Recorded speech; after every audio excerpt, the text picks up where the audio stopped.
Entonces, tenemos a muchas personas, muchos creyentes alrededor del mundo, alrededor de toda la historia de la iglesia, con pasajes favoritos del libro de los Salmos, ¿cierto? Tenemos, por ejemplo, muchos salmos que son hasta salmos reconocidos por el mundo, hasta no cristiano. Tenemos, por ejemplo, ¿en algún momento usted tuvo su Biblia abierta en un salmo allá en la casa? Por muchos años, con la hoja amarilla ahí en ese salmo y las otras blancas porque no se usaban. ¿Cuál era el salmo? El 91, ¿qué dice? El que habita. Ese es un salmo que ha sido de aliento, ha sido de consuelo durante muchos años de la historia de la iglesia. Tenemos salmos, por ejemplo, como el Salmo 23, Jehová es mi pastor, nada me faltará. Tenemos salmos como el 119, que también son salmos que es un salmo muy extenso, pero tenemos versículos claves como ¿con qué limpiará el joven su camino? Con guardar tu palabra. Lámpara es a mis pies, tu palabra y lumbrera mi camino. Uy, del Salmo 119 tenemos una cantidad de pasajes que han sido el estandarte de mucho de la historia de la iglesia y de las iglesias y de nosotros como creyentes durante muchos años. Todo lo que aparece en el libro de los Salmos aparece para expresar alabanza a Dios, para expresar exaltación al nombre de nuestro Dios. Y es interesante porque el libro de los Salmos es inspirado ¿por quién? Por Dios, ¿cierto? El libro de los Salmos es inspirado por Dios, es decir, ¿quién es el autor de los Salmos? Dios mismo es el autor de los Salmos, quien inspiró a hombres que de su corazón inspirado salían estas alabanzas hacia Dios. Es un canto, son cantos de gratitud, de alabanza, de exaltación, de peticiones a Dios. Entonces el libro de los Salmos lo que va a apuntar es a expresar alabanza a Dios. Hemos cantado también salmos, por ejemplo, en las reuniones caseras. Hemos cantado salmos como, por ejemplo, el Salmo 27, lo tenemos aquí también en nuestro himnario. El Salmo 27 dice, Jehová es mi luz y mi ¿qué?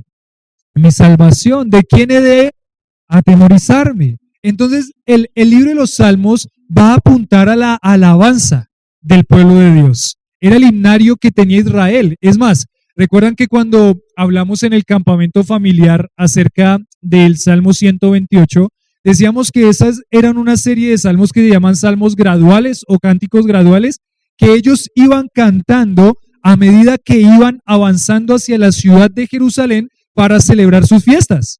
Y ese cuadro es un cuadro muy lindo, decíamos en ese momento.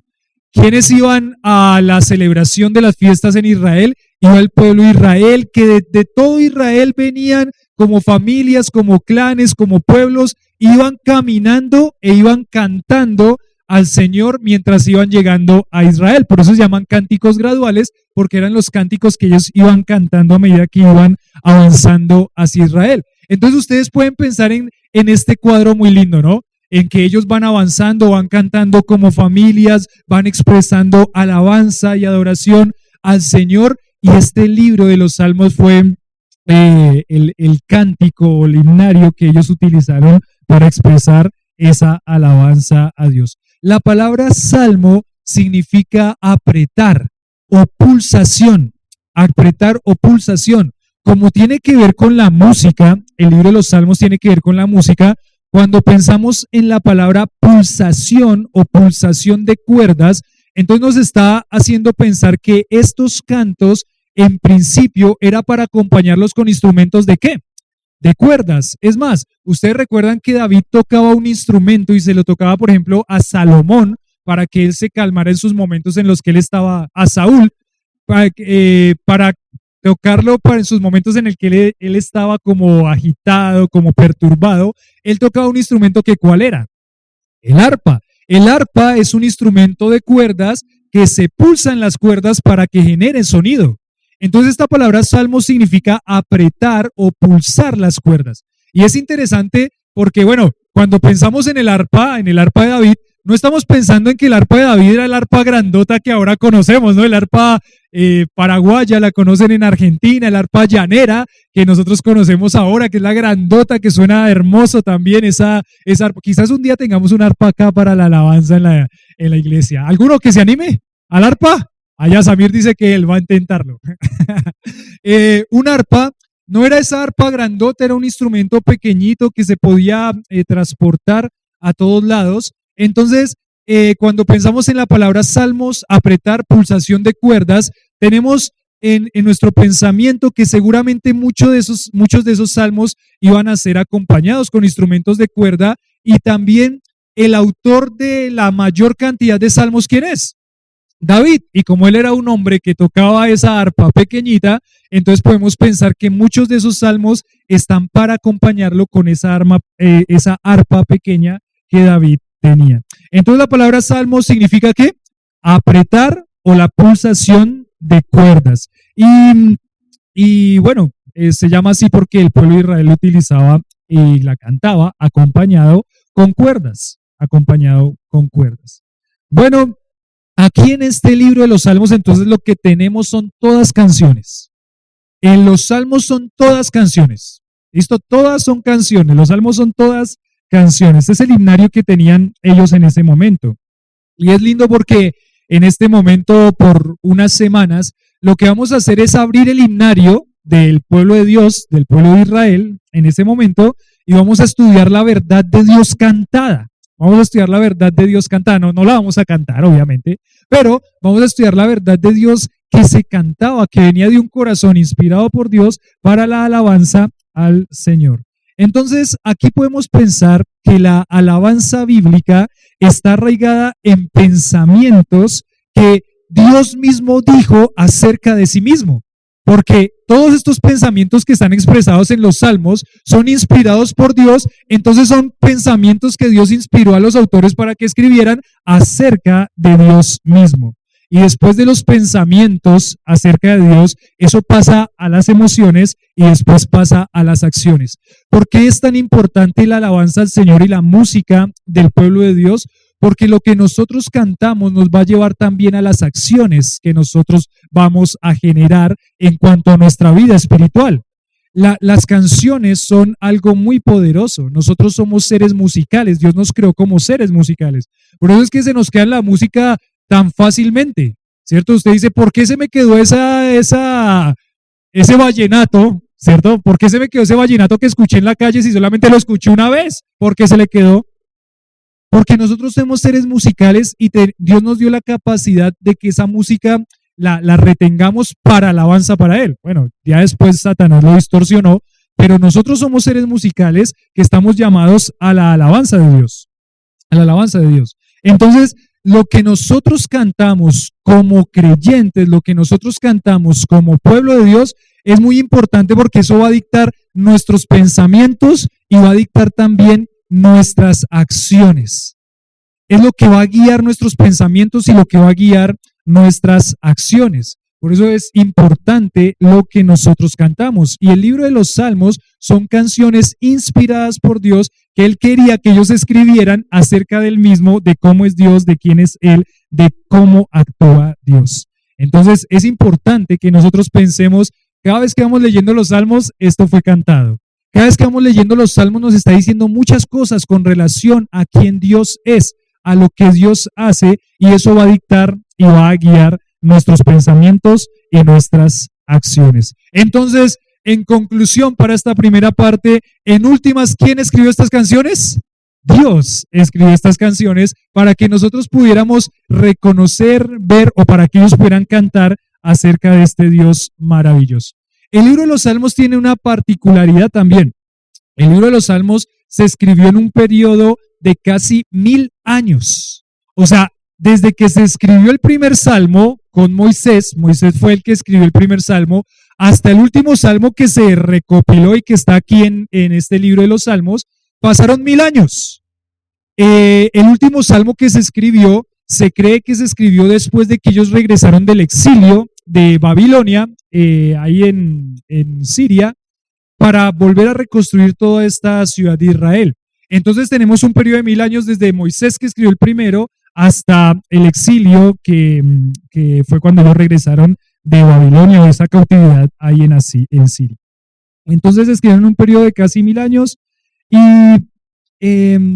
lo que tenemos que ser, con lo que tenemos que ser muy cuidadosos al estudiar el Salmo, al mirar o al entrar en un Salmo, es que muchos de esos salmos nos van a decir qué era la circunstancia por la cual ellos estaban pasando en el momento de escribir el Salmo. Por ejemplo, hay un Salmo que escribe David que dice que es el momento en el que él reconoce su pecado delante de Dios después de haber hecho lo que hizo con Betsabé. Entonces uno piensa y nos metemos ahí en ese contexto, lo que él estaba sintiendo, lo que él estaba pasando, todo lo que estaba pasando por su corazón al ser redargüido de pecado y cómo él respondió. Muchos de esos salmos nos van a decir el contexto en donde está, por qué lo estaba escribiendo, en qué circunstancia lo estaba escribiendo, aunque muchos de los salmos no van a tener esa ayuda para que nosotros podamos determinar en qué momento están escribiendo este salmo. Pero parte de estudiar los salmos es meternos en el contexto de lo que ellos estaban viviendo en ese momento, en la medida que sea posible, porque hay muchos que no se van a poder, no vamos a poder saber cómo fue. Los salmos también, otra característica de los salmos, otra particularidad de los salmos, es que los salmos no son un solo libro, sino que no sé si ustedes se han dado cuenta que, por ejemplo, dice ahí libro 1, libro 2, libro 3. La próxima vez que lean los salmos ahí en su lectura diaria, se van a dar cuenta que el libro de los salmos está distribuido en 5 libros, que se fueron compilando a medida que fue pasando la historia del pueblo de Israel. Y este libro 1 fue compilado en la época en la que David era el rey de Israel. Este libro 1 puso mucho énfasis, o David puso mucho énfasis en todo lo que era el tabernáculo y la alabanza al Señor. Ustedes recuerdan ahí cuando uno va leyendo los Reyes y Crónicas, uno va leyendo cómo David puso mucho énfasis en la alabanza a Dios. Saben que, por ejemplo, David trabajó en el área de la música y él, por ejemplo, tenía o puso a cargo 280 músicos para la alabanza de Dios en el tabernáculo. 280 músicos para la alabanza, porque David entendía algo. Lo que entendía David es importante alabar a Dios con la música.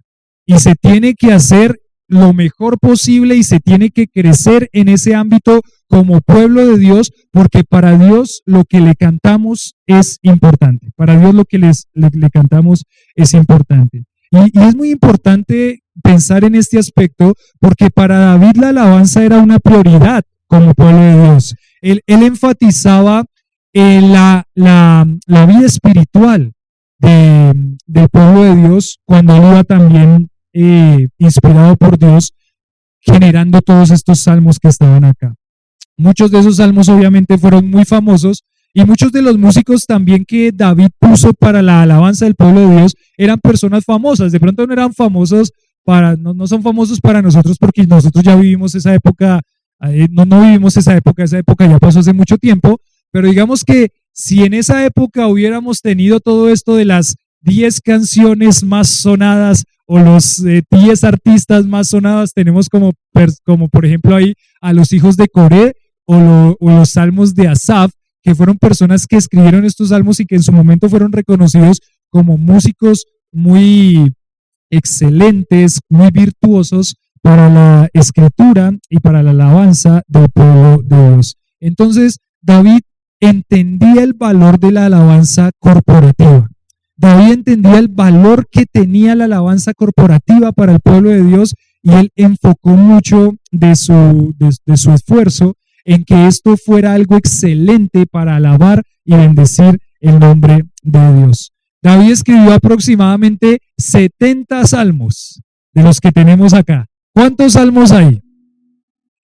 150. David escribió un poquito menos de la mitad, pero Dios le permitió a él ser un músico excelente que escribiera canciones para que como pueblo de Dios lo pudieran alabar.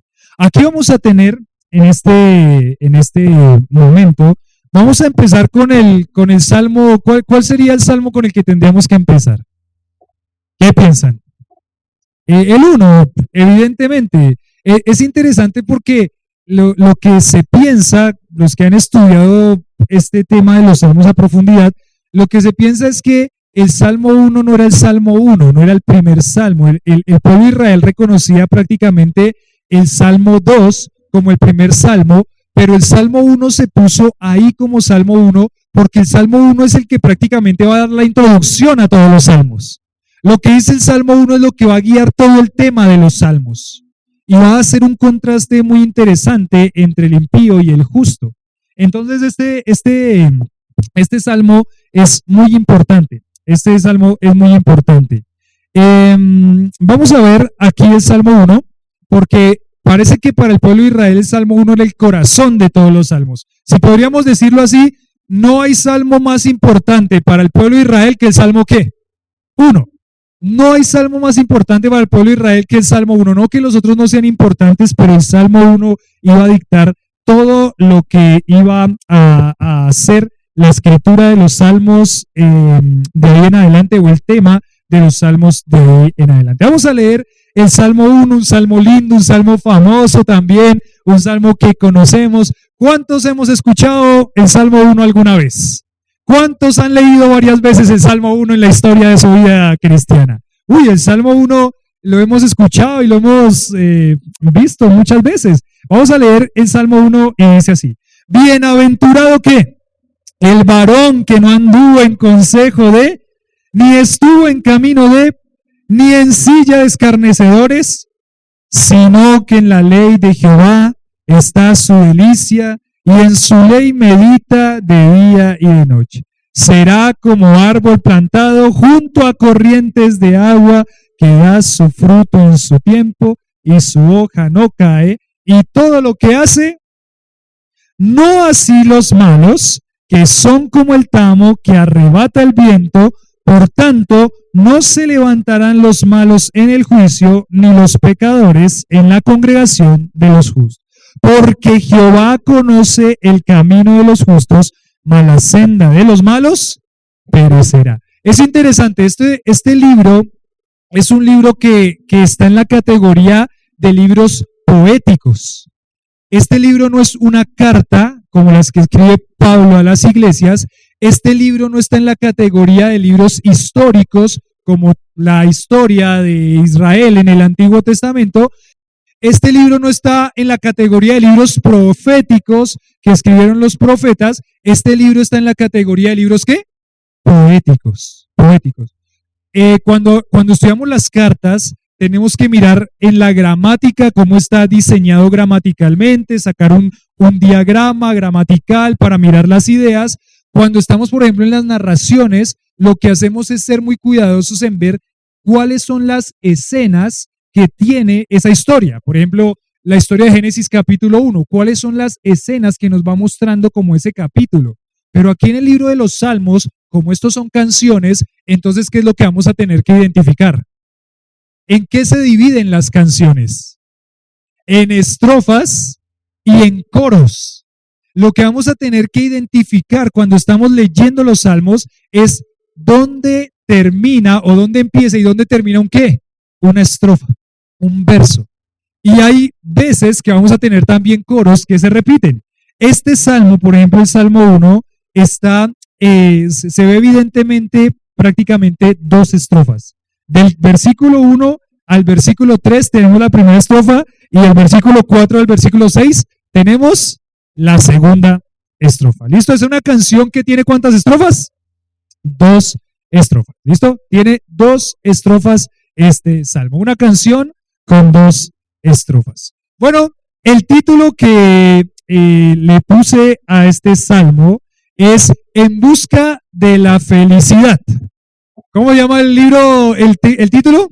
¿En busca de qué? Como la película. ¿Han visto la película? En búsqueda de la felicidad. Bueno, este salmo en busca de la felicidad. En busca de la felicidad. Bueno, ¿cuántos han intentado buscar la felicidad? Amén. se ven felices, hermanos, hoy. ¿Cuántos han estado buscando la felicidad? Intentando buscarla ¿en qué? En lo material puede ser uno, ¿en qué más?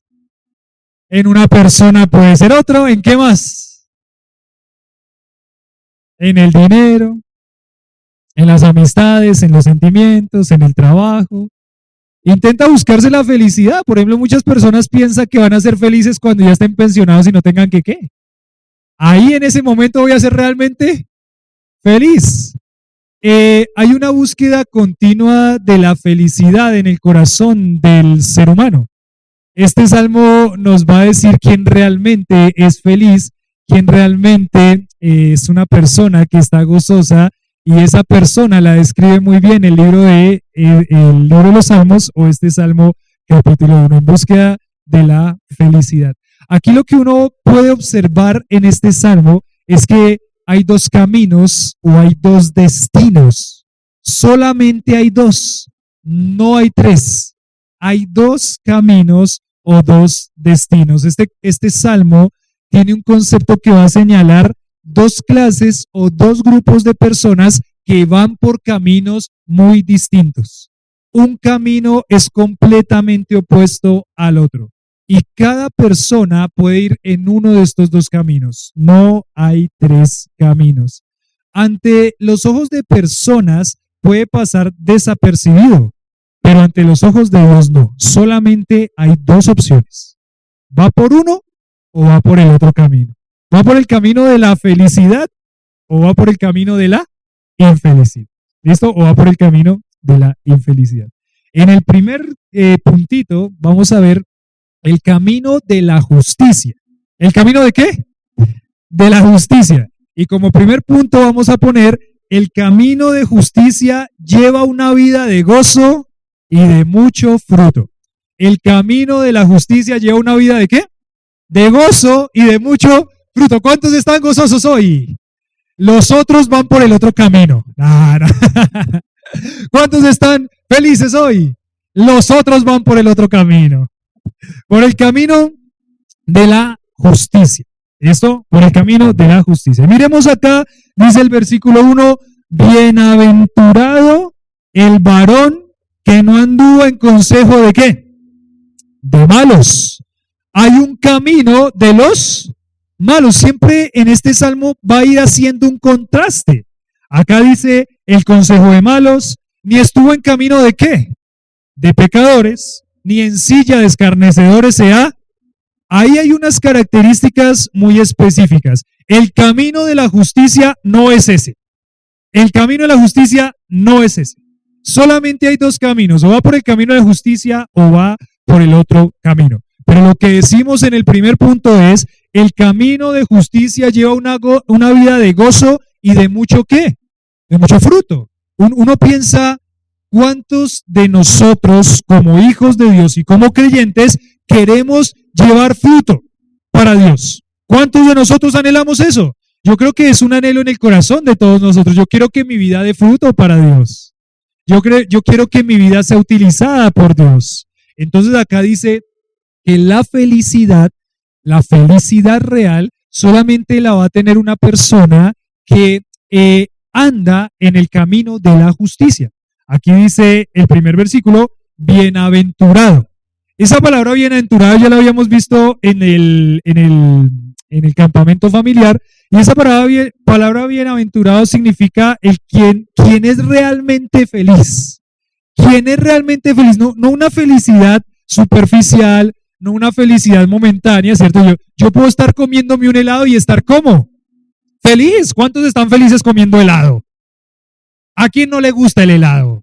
A mí más o menos. Pero ¿cuántos están felices comiéndose un helado? O las cosas que Dios permite disfrutar, ¿cierto? Allá por allá alguien dijo amén, una niña dijo amén. ¿Está buscando hoy helado? No puede pasar hoy sin helado, Diego. Diego ya sabe. Entonces, uno puede sentir una felicidad y un placer comiéndose un helado, yendo a un paseo, y no está mal. Esas son cosas que Dios nos permite tener para que nosotros las podamos disfrutar, pero sí tenemos que ser conscientes de algo. Esas felicidades son felicidades que momentáneas. Se acabó el helado y ya la felicidad por el helado se acabó. Lo puede disfrutar un poquito, puede recordar cuando se estaba comiendo el helado y la felicidad que le producía, pero a medida que van pasando las horas o los días, usted ya ¿qué? Se le olvidó. Podría recordar ahora ese momento en el que se comió ese helado y volver a ser feliz. Pero eso va a ser siempre ¿qué? Pasajero y momentáneo. Aquí, cuando habla de la palabra bienaventurado, habla de una persona que va a tener una felicidad completa, pero es una felicidad completa que va a permanecer. Es una felicidad completa que va a permanecer y que va a estar con esa persona a lo largo y a través de sus días, de su vida, de sus minutos, de su tiempo. No es solamente una sensación de un momentico, es una vida completa y llena de gozo y de felicidad. Es una vida feliz. Aquella persona es una vida feliz, la vida de aquella persona que se va a deleitar en el Señor.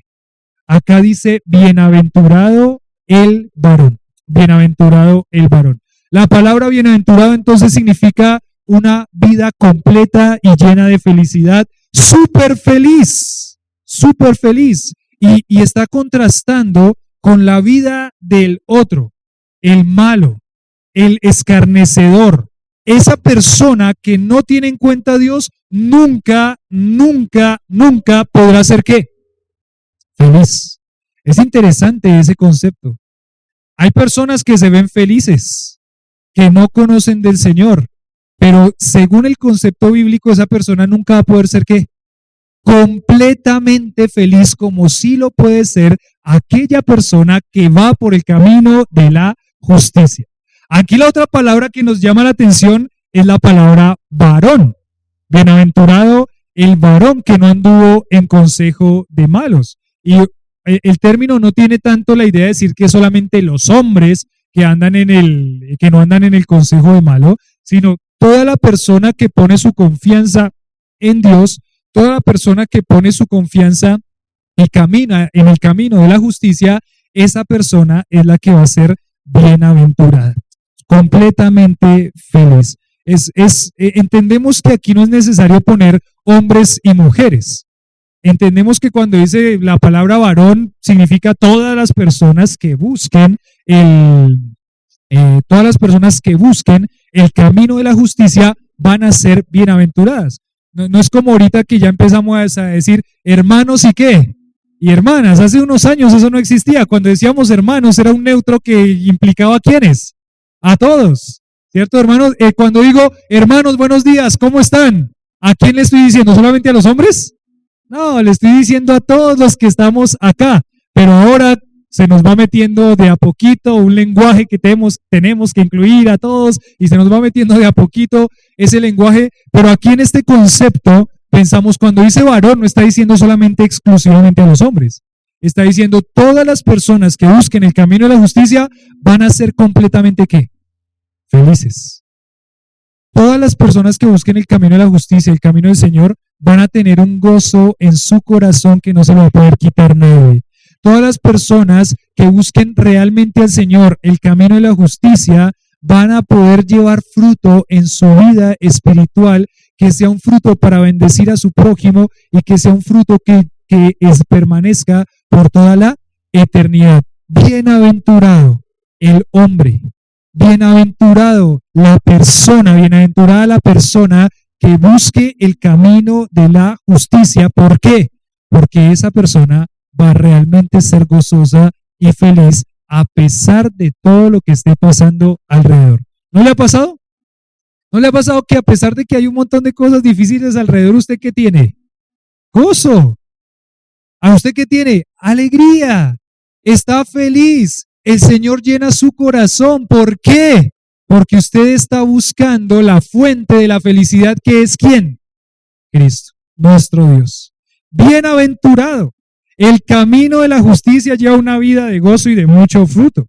Bienaventurado, bienaventurado. El hombre que va a disfrutar de todas las bendiciones que Dios da es aquel que no va a asociarse con. El hombre que va a disfrutar de todas las bendiciones que Dios da es aquel hombre que no va a asociarse con. ¿Con quién? Y aquí este versículo lo dice muy claro, ¿con quién no se asocia? La felicidad va a venir de un entendimiento de con quién yo no me tengo que asociar, no con quién yo tengo que estar, porque estar con el malo y con el impío prácticamente lo tenemos que hacer todo el tiempo, en nuestro trabajo, con nuestra familia, eso es algo que es normal, pero aquí dice, no se asocia con, no hace alianza con. Cuando una persona, con un creyente, empieza a asociarse, a unirse con la persona no creyente, en ese momento que empieza a quitarse de su corazón la felicidad y el gozo. Dios ha sido muy drástico en decir, no os unáis en qué. Y miren que eso no solamente está hablando en cuanto a las relaciones de pareja. Ese capítulo de 1 de Corintios que dice no os unáis en yugo igual con los incrédulos, está hablando a la iglesia. Cuando le dice no os unáis, ¿a quién le está hablando? ¿A la iglesia de qué? De Corinto. No hay ninguna relación que tenga Cristo con quién, le dice, con Belial. No hay ninguna relación que tenga la luz con quién, con las tinieblas. Es decir, el creyente entiende que va por un camino de la justicia que es totalmente opuesto al otro camino, que es el camino de la maldad, de la perversidad. Entonces, la felicidad va a venir de un creyente que entiende que no puede asociarse ni puede andar en el camino de la maldad. No hay ninguna forma que el creyente pueda tener una comunión o una relación con el camino de la maldad o con el malo. Aquí lo dice muy claramente, bienaventurado el varón que no anduvo en qué. En primer lugar dice, en consejo de malos. En segundo lugar, ¿cómo lo dice? Ni estuvo en camino de pecadores. Y en tercer lugar, ¿cómo lo dice? Ni en silla de escarnecedores se ha sentado. Ni en silla de escarnecedores se ha sentado. Miren, Satanás va a utilizar toda clase de estrategias para llevar el corazón del creyente hacia lo malo, hacia la maldad. Va a utilizar toda clase de estrategias. Ay, venga, comparte con nosotros. Venga el tercer tiempo después de jugar un partido.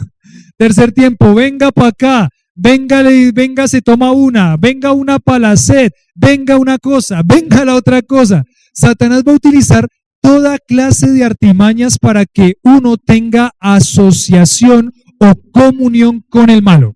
O comunión con el malo.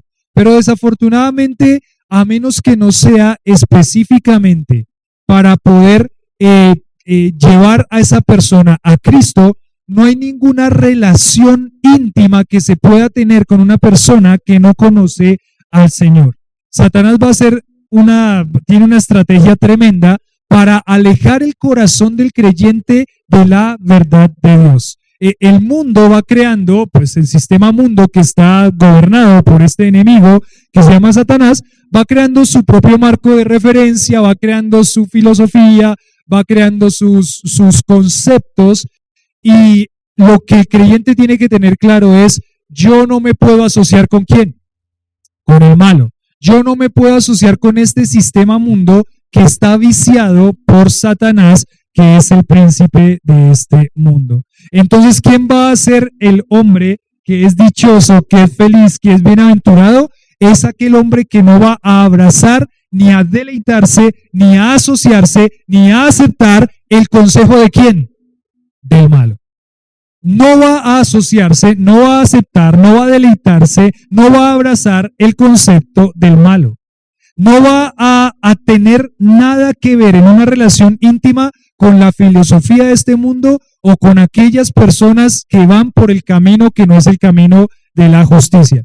Y él lo pone muy claramente, miren, la felicidad y el gozo y el fruto de una persona depende en cómo esa persona tiene mucho cuidado en no dejar que nada de este mundo entre en su corazón y dicte su pensamiento y dicte su comportamiento. Obviamente estamos en este mundo, tenemos que compartir ciertas cosas con este mundo, pero nosotros no somos de este mundo. No somos de este mundo y tenemos que tener cuidado porque hay cosas muy sutiles que se meten. Uno está pasando como creyente por una situación muy difícil y viene el consejo del malo. ¿Y qué le dice el consejo del malo? ¿Qué le dice? Venga para acá. Usted antes se tomaba unas para ahogar esas penas. Dice una canción de un hombre que cantamos canciones como esta de los que llevan buenas nuevas. Dice que no ahogues las penas en margaritas. O sea, no ahogues las penas ¿en qué? En el alcohol. Pero ¿qué va a hacer el malo? ¿Qué le va a aconsejar? Que las ahogue ahí. Que se tome una para poder desahogarse, para poder ahogar esas penas que está viviendo. En esa canción ese autor dice, no ahogues las penas en margaritas, no pongas sábila detrás de la puerta, ni el pulgar gordo sobre la mesa. O sea, no utilice las cábalas que utiliza este mundo para desahogarse, sino que busque el camino ¿de qué? De la justicia, que busque el camino de Dios. Pero va a ser algo estratégico, como Satanás va a intentar robar nuestro corazón para que nosotros no vayamos por el camino de la justicia, sino que vayamos por el camino de pecadores. El que va a ser bienaventurado y doblemente feliz es aquel que no va a estar asociándose, aquí lo dice, el malo, el pecador, el escarnecedor. ¿Qué significa la palabra escarnecedor? La palabra escarnecedor significa una persona burladora. ¿Burladora de quién? De Dios. Ustedes se han dado cuenta cómo muchas veces nosotros estamos rodeados de personas que son escarnecedoras, que se burlan de Dios, que se burlan de los principios de Dios todo el tiempo. Pero pues eso no es lo ilógico. Lo ilógico es que el creyente se asocie, abrace una relación con ese tipo de personas. Eso sí es lo ilógico. Porque lo ilógico no es que estén estas personas, no conocen a Dios, ese es su comportamiento natural y no lo van a cambiar a menos que conozcan al Señor. Pero lo ilógico es que el creyente esté compartiendo con estas personas. Lo ilógico es que el creyente esté disfrutando de una comunión con personas que se burlan de Dios abiertamente. El otro día yo estaba ahí en una tienda y vi una señora que me estaba vendiendo algo y esta persona dijo una palabrota de esas bien tremendas y después cuando yo le pagué y me dio el producto ella me dijo Dios lo bendiga. Eso es una contradicción de las contradicciones más tremendas que hay en este mundo. No por una, dice Santiago, por una misma fuente no puede salir bendición y ¿qué? Y maldición. Entonces uno piensa, estas personas, por más que digan Dios lo bendiga, no son personas que van por el camino de la justicia. No van por el camino de la justicia. Estas personas piensan que honran a Dios y piensan que por mencionar a Dios van por el camino de la justicia, pero no van por el camino de la justicia. Ellos van por el camino de los pecadores. Y como les decía, es lógico que se comporten así porque no conocen al Señor, pero lo ilógico es que el creyente esté buscando y asociándose con ellos, compartiendo con ellos, riéndose con ellos. Eso es lo ilógico. Eso va a quitar de mí la paz y el gozo que quiere el Señor, porque mi responsabilidad, mi compromiso, si yo quiero tener una vida bienaventurada, gozosa y doblemente feliz, es ir por el camino de la justicia. ¿No les ha pasado? Como por ejemplo ustedes se asociaron en algún momento con el impío, con el pecador, con el escarnecedor y después se sintieron tranquilos, después se sintieron felices, después tenían gozo en su corazón. ¿Qué estaban sintiendo después? Un peso ahí, una carga, un dolor. ¿Qué fue lo que yo hice? Porque espero que si son creyentes, al asociarse con el malo y compartir su pecado y pecar con ellos, ¿qué esté haciendo el Espíritu Santo de Dios? Punzándoles el corazón hasta que no queden tranquilos en apartarse de eso y buscar el camino de la justicia. El camino de la justicia es el que va a traer gozo y va a traer fruto para Dios. El camino del pecador, el camino del malo, es el camino de la fama, el camino de la avaricia, el camino de la codicia. Y pues claro, como ellos están buscando sus propios pensamientos egoístas, entonces van a fracasar en cuanto a buscar el camino de Dios, porque van enfocados en su propio camino y en su propio corazón. No se sienta en silla de pecadores. Y la palabra silla, ahí en ese mundo antiguo, ustedes pueden pensar, por ejemplo, en este salmo nombra las sillas. Pero si recuerdan un poquito de la cultura hebrea, ellos utilizaban sillas. ¿En dónde se sentaban? En el piso. Y aquí dice que no se ha sentado en qué?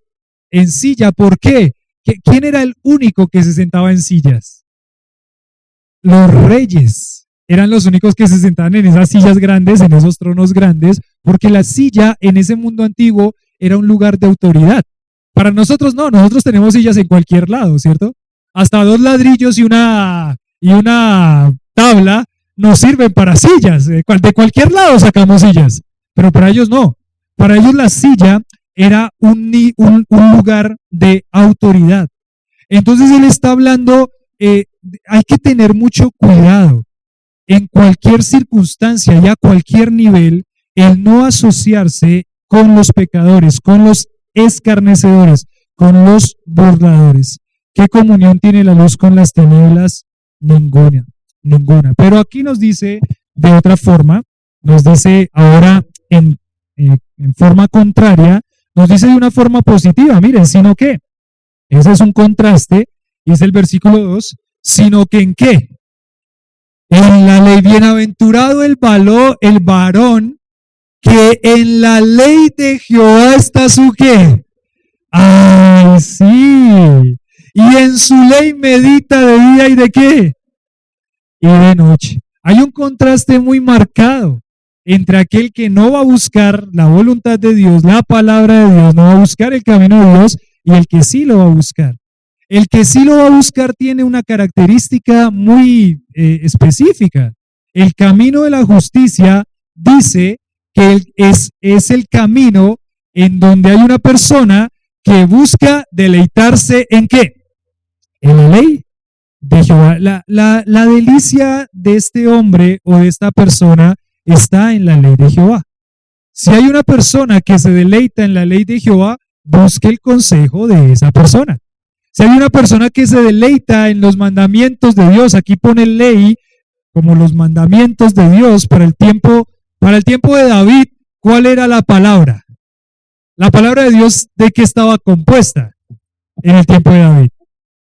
Pues en el tiempo de David la palabra de Dios estaba compuesta ¿por qué? Por el Pentateuco, por el libro de Josué, por el libro de Jueces. Esas eran la palabra que ellos tenían, pero David reconocía la autoridad de la palabra. El camino de la justicia es el camino por el que un hombre va que reconoce que la palabra de Dios es su autoridad. Y como reconoce que la palabra de Dios es su autoridad, pues este hombre se sujeta a la verdad de Dios, busca la verdad de Dios, busca la palabra de Dios y se deleita en la palabra de Dios. Dice acá, el hombre que camina por el camino de la justicia es aquel que su delicia está en la ley de Jehová. Este hombre no está abriendo la Biblia solamente por deber, ¿cierto? No es como tengo un compromiso de leer la Biblia, entonces la abro, sino que este hombre se está ¿qué? Deleitando en la palabra de Dios. Él está deseando estar con la palabra de Dios. Él está impregnando su vida más y más de la palabra de Dios. Como busca cada creyente, como buscamos cada creyente, la palabra de Dios nos va a mostrar si nosotros vamos o estamos caminando por el camino de ¿qué? De la justicia. Ese es interesante también, porque creo que ahí empieza el Señor a punzar nuestro corazón y a decirnos cómo estamos buscando nosotros la palabra de Dios. En primer lugar, si la estamos buscando, la respuesta lógica tendría que ser ¿cuál? Pues sí, claro, la estamos buscando, pero ahora la segunda pregunta sería, ¿con qué actitud está buscando la palabra de Dios? ¿La está buscando por compromiso o la está buscando para deleitarse? Ahí está la pregunta. La pregunta del millón. La pregunta del millón. ¿Por qué está buscando la palabra de Dios y con qué actitud está buscando la palabra de Dios? Porque el camino de la justicia, el camino de la felicidad y el camino del gozo y del fruto para Dios es el camino de un hombre que está buscando la palabra de Dios para deleitarse en ella. Miren ahí el libro de Proverbios rápidamente, está después de los Salmos, aunque Salmos es grandote. Pero el Proverbios capítulo 3, Vayan a sus Biblias ahí al Proverbios 13. Proverbios capítulo 3, versículo 13, dice Salomón lo siguiente. 3:13 dice, ¿llegaron ahí? A la 1, a las 2 y a las 3. Bienaventurado el hombre que halla la sabiduría y que obtiene ¿qué? La inteligencia, porque su ganancia es mejor que la ganancia de la plata y sus frutos más que el oro fino. Este hombre que reconoce que es más valioso, ¿es más valioso el oro y la plata, el oro fino? ¿Y eso que es valioso, no, mi hermana Teresa? Un gramito de oro que se le pierda tiene mucho valor. Pero este hombre reconoce que el valor más grande no está en las cosas materiales o en las cosas que brillen mucho, sino que el valor está en buscar la sabiduría de Dios a través de su palabra. Aquí, por ejemplo, en el mismo proverbio, dice, ¿dónde está? Se me perdió en este momento. Pero él dice también en el libro de Proverbios, hasta que la sabiduría no sea grata a tu alma, hasta que la sabiduría, o sea, hasta que la palabra no sea una delicia para tu alma, entonces no vas a poder entender muchas cosas. Es decir, el llamado de Dios al creyente en cuanto a la palabra, en cuanto al camino de la justicia, es que el creyente le pida al Señor más y más que le permita no solamente buscar la palabra por compromiso, sino que le permita buscar la palabra ¿para qué? Para deleitarse en ella. Que la palabra de Dios sea un deleite. ¿Con qué se deleitan ustedes?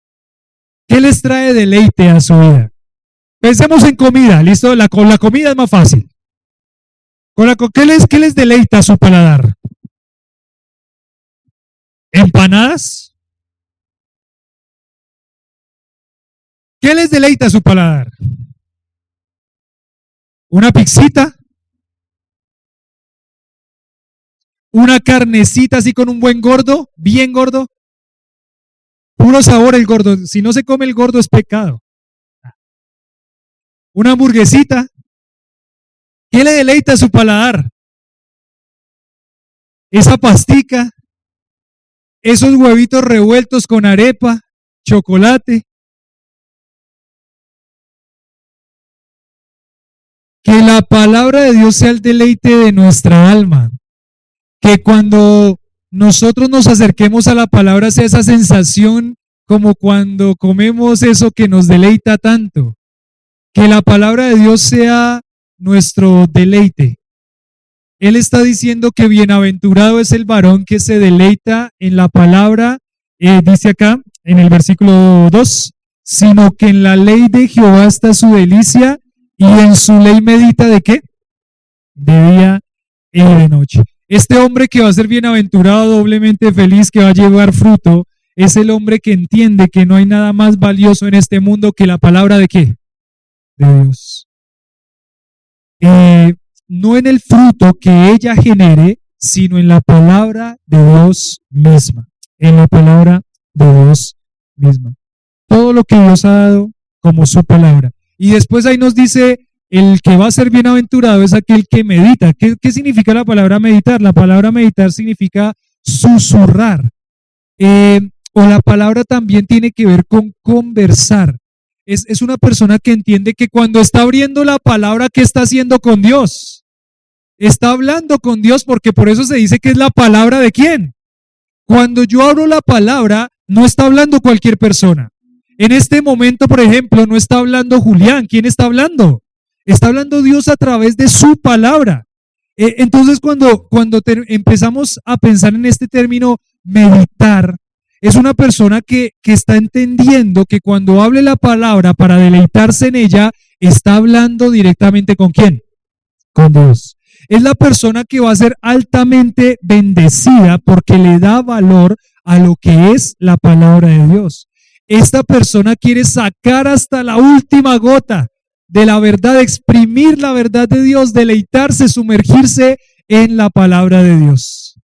No sé si de pronto ustedes han tenido esa sensación después de escuchar la palabra o de leer la palabra, de ese gozo que produce estar leyendo la palabra de Dios. ¿Han sentido alguna vez eso?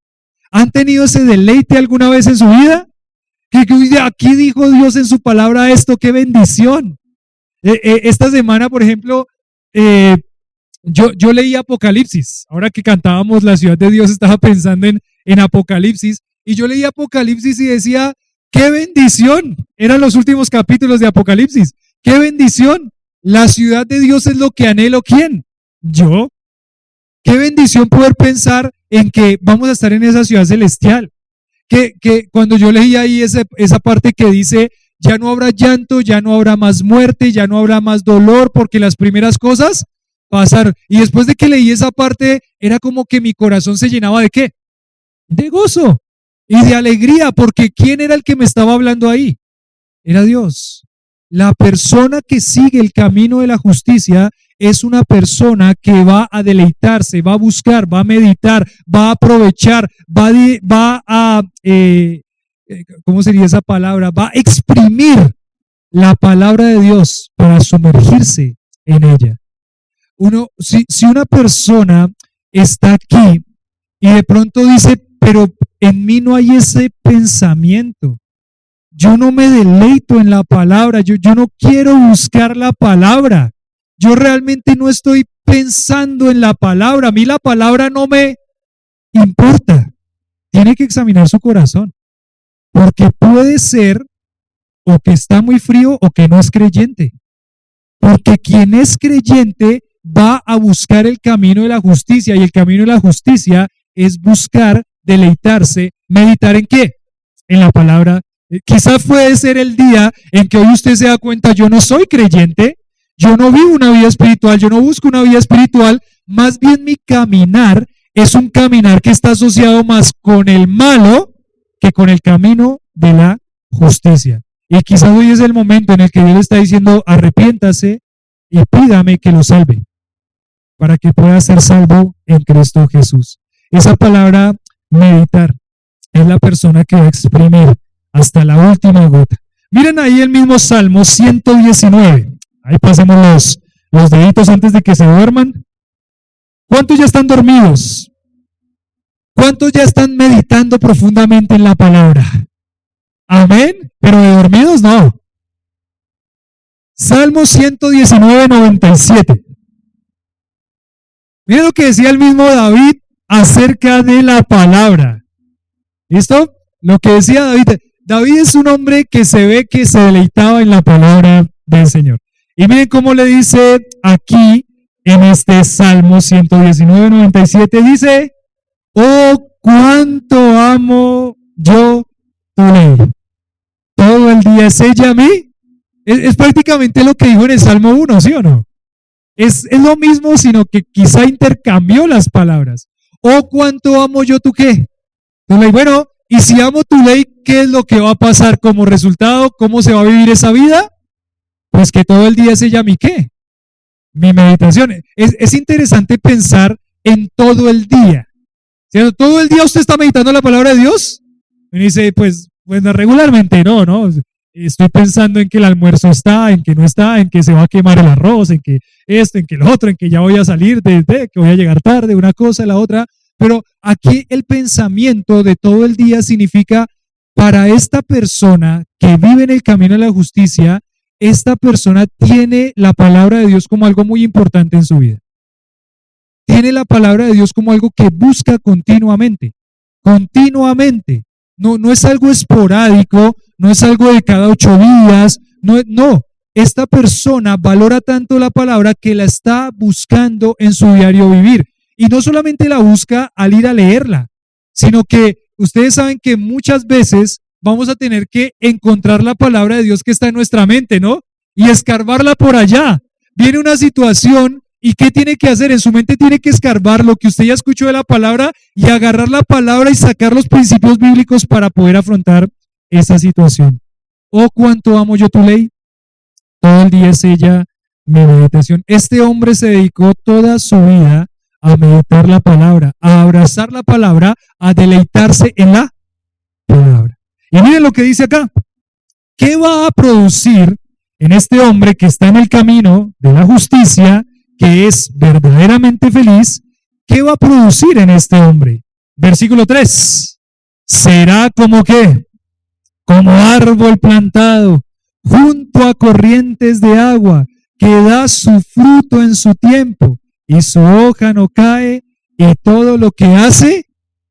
Y yo sé que aquí cuando uno piensa en todo lo que hace prosperará, entonces empieza a pensar de una vez en qué. En lo económico, en los negocios. No está hablando en primer lugar en cuanto, está hablando de toda la vida. Toda la vida se ve una vida próspera. Así tenga mucho o no tenga mucho, así algunas cosas no salgan como uno esperaría, este hombre tiene una vida próspera, se ve feliz, se ve con fruto, porque él está confiando ¿en quién? En Dios. Algunas cosas que uno piensa que quiere que salgan, como uno espera que salgan, y no salen. ¿Por qué no salen así? ¿Por qué? Porque Dios dijo no. Sencillo. Dios dijo no. A eso que me estabas pidiendo, la respuesta es que no. Esta es mi voluntad y este es mi propósito, pero ese hombre ¿qué hace? Se cae, se destruye, se da golpes de pecho, por mi culpa, por mi culpa, por mi gran culpa. Este hombre se desvanece. ¿Este hombre qué hace? Está como firme, está fortalecido, porque su deleite no está en las cosas, su deleite está en el Señor. Su deleite no está en los planes, su deleite está en la palabra de Dios. Entonces, este hombre será como un árbol ¿qué? ¿Cómo se ve un árbol plantado junto a corrientes de agua? ¿Cómo se ve ese árbol? Miren, y les digo aún algunos árboles que están plantados junto a corrientes de agua contaminada. ¿Han visto los árboles que están por el lado del río Bogotá? Yo cuando voy a Cota, a veces vengo por Mondoñedo y voy y paso, y están esas florecitas, están esas matas verdes, ese pasto verde. Se ve bonito el pasto y está al lado del río, uno de los ríos más contaminados que hay en este país. Y uno dice, miren, aquí obviamente no está hablando de ríos contaminados. El cuadro que está poniendo aquí el salmista es un árbol que fue plantado ahí justamente en medio de corrientes de agua. ¿Por qué uno plantaría un árbol justo en medio de corrientes de agua? ¿Para qué? Para que esté frondoso, para que crezca fuerte. ¿Cuál sería la diferencia entre plantar este árbol ahí justo en medio de las corrientes de agua o un árbol que se planta en el desierto? Donde no hay agua. Pues obviamente hay una diferencia muy grande entre estos dos árboles. El árbol que estaría en un desierto, en medio de un desierto, ¿cómo está él? Este árbol está tratando de luchar por sobrevivir, está intentando meter sus raíces lo más profundo a ver si alcanza un agua subterránea. Pero este árbol le va a costar mucho más el crecimiento, le va a costar mucho más ser frondoso, le va a costar mucho más brillar. Pero el que está en medio de las corrientes de agua, ese árbol va a estar todo el tiempo alimentado y su fruto, dice que da su fruto en su tiempo, no se atrasa su fruto, todo el tiempo este fruto está lindo. Por eso el camino de la justicia trae gozo y trae ¿qué? Fruto. Y trae fruto. Qué lindo ver ese árbol. Esa persona que es doblemente feliz, que es bienaventurada, es la persona que se deleita en la ley de Jehová, que busca al Señor con todo su corazón, y así es como se va a ver. ¿Y por qué se va a ver así? Porque así uno sea feo, digámoslo así, en esos términos, feo físicamente, así uno sea feo, algunos más feos que otros como yo, pero el corazón alegre hermosea ¿qué? El corazón alegre hermosea ¿el qué? Entonces una persona siempre va a verse linda si es que esa persona está buscando ¿a quién? Al Señor. Porque va a haber gozo en su vida, porque el gozo lo produce el Señor. Dice, pero usted ¿por qué se ríe tanto? ¿Por qué siempre está contento? ¿Y por qué? Porque el gozo del Señor es mi fortaleza. Porque el corazón alegre hermosea el rostro y a pesar que estoy pasando un momento y situaciones muy difíciles, ¿cómo estoy? Estoy gozosa porque el Señor me está llevando por este camino que es el camino de la justicia. Habla de un árbol firme. Van a venir pruebas, pero este árbol ¿cómo está? Está firme. está gozoso, está arraigado en Dios, en su palabra, entonces ahí tiene toda su felicidad, ahí tiene todo lo que necesita. Está plantado alrededor de muchas aguas, entonces eso va a hacer que obviamente él florezca. No hay forma de crecer sin la palabra de Dios. No hay forma de crecer sin meditar en la palabra de Dios. No hay forma de crecer sin deleitarse en la palabra de Dios, sin vivirla, sin valorarla, sin obedecer la palabra de Dios. La palabra de Dios es suficiente. Vamos a Jeremías 17:7. Ahí para que hagan un poquito de movimiento de dedos. Jeremías 17:7. El mismo pensamiento dicho aquí por Jeremías, que seguramente leyó este Salmo 1, porque Jeremías estuvo muchos años después del rey David. Y miren lo que dice Jeremías 17:7. ¿Llegaron ahí? Jeremías 17:7. ¿Listos? Dice así: bendito que el varón que confía en quién y cuya confianza es quién. Él no está confiando en otra cosa, él está confiando en quién. Pero mire lo que dice el 8. Porque será como el árbol plantado junto a las aguas, que junto a la corriente echará sus raíces y no verá cuando viene el calor, sino que su hoja estará como verde. ¿Y qué dice después? Y en el año de sequía no se fatigará, ni dejará de dar fruto. Y después dice, miren, engañoso es el corazón más que todas las. Entonces, el arbolito, la vida que va a estar verde, no es la vida que confía en su propio corazón, porque el corazón es ¿qué? Engañoso. La vida que va a estar verde es la vida que confía en Jehová y que en sus mandamientos se deleita en gran manera. Su hoja no cae. Esta vida nunca se ve raquítica. Y es triste cuando la vida espiritual de un creyente se ve raquítica. Y no es que digan, ay, pastor, es que yo soy de contextura flaca. No estoy hablando de eso. ¿Cierto? Por más flaco que sea, su vida no se ve como raquítica, se ve siempre fuerte, floreciente. Su hoja no cae. Vengan las pruebas que vengan, este hombre siempre se ve como firme, gozoso, alegre, confiado. Y ahí dice en último lugar, y todo lo que hace, ¿qué pasará? Prosperará. Todo lo que hace va a llevar a una culminación exitosa. Y no estamos hablando de nuestros planes y deseos personales, estamos hablando del plan de Dios, que nuestra vida puede reflejar y puede mostrar. Porque uno, por ejemplo, puede decir, Pablo, ¿qué piensan de Pablo? Pablo, el apóstol, era un hombre confiado en el Señor, afirmado en el Señor. La vida de Pablo se puede ver como ese árbol plantado junto a corrientes de agua, ¿sí? O se ve un hombre raquítico. No, en la misma cárcel, Pablo estaba arraigado y fortalecido en el Señor. ¿Cómo puede ser que un hombre que está en la cárcel se puede ver como un árbol fuerte en medio de la tempestad? Porque su confianza está en ¿quién? Porque él se deleita en los mandamientos de ¿quién? Porque él medita en su palabra de día y de.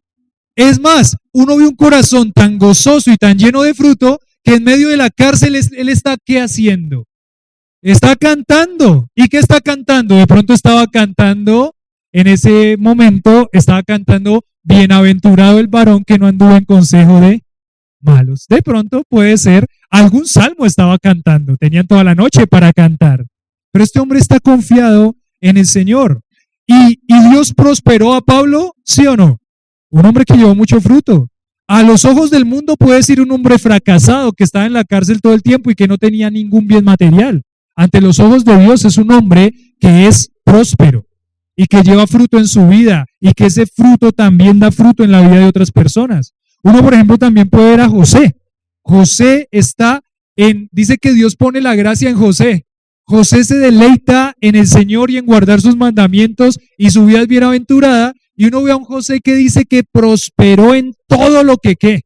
En todo lo que hizo. Prosperó en todo lo que hizo. Josué, nunca se apartará de tu boca este libro de la ley, sino que de día y de noche, ¿qué vas a hacer? ¿Para qué? Para que guardes y hagas conforme a todo lo que en él está escrito, y como conclusión dice, y entonces hará prosperar tu camino y todo te saldrá ¿qué? Todo te saldrá bien, todo te saldrá conforme al propósito de Dios, porque tú estás buscando su propósito, porque vas por el camino de la justicia. Y miren, voy a creo que terminar esta primera parte diciendo lo siguiente. ¿Hay cosas que te preocupan? ¿Sí o no? Muchas, muchísimas cosas que nos preocupan en muchísimas áreas. Pero decía así el pastor Matías a esta respuesta, decía, hay una sola cosa que te debería preocupar. ¿Listo? ¿Hay muchas cosas que te preocupan? Sí. Hay una sola cosa que te debería preocupar. ¿Cuál? Deleítate en la sabiduría de Dios. Vive de acuerdo a su palabra y no va a haber nada que pueda estorbar el propósito soberano de Dios en tu vida. Lo repito, hay una sola cosa que te debería preocupar. ¿Cuál es? Deleítate en la sabiduría de Dios. Vive de acuerdo a su palabra y no va a haber nada que pueda estorbar el propósito soberano de Dios en tu vida. Así es como debe verse un creyente. Un creyente debe verse como un árbol que fue plantado junto a corrientes de agua que da su fruto a su tiempo y su hoja no ¿qué? No cae, que se ve verde, no por ser de Nacional, pero se va a ver verde porque se va a ver bonito, se va a ver lleno de vida, y eso va a venir como resultado de esa vida que busca al Señor, que busca sus mandamientos y que se deleita en ellos en gran manera. Busque la palabra, deleites en ella, afirme su vida espiritual y sus disciplinas espirituales de buscar constantemente y continuamente la palabra de Dios. El camino de la justicia, decíamos en primer punto, lleva a una vida de gozo y de mucho fruto. Queremos verlos con mucho fruto. Queremos verlos verdes, relucientes, afirmados, gozosos. ¿Cómo está hoy? Pues por las buenas. Bien como para no preocuparlo. Hace falta meditar, acercarse a la palabra, someterse a la palabra de Dios y buscar más al Señor. ¿Cómo está hoy mi hermano? Bien, amén, gozoso, alegre, atribulado, pero confiado en el Señor, que el Señor cumplirá su propósito en mí, su propósito en mí.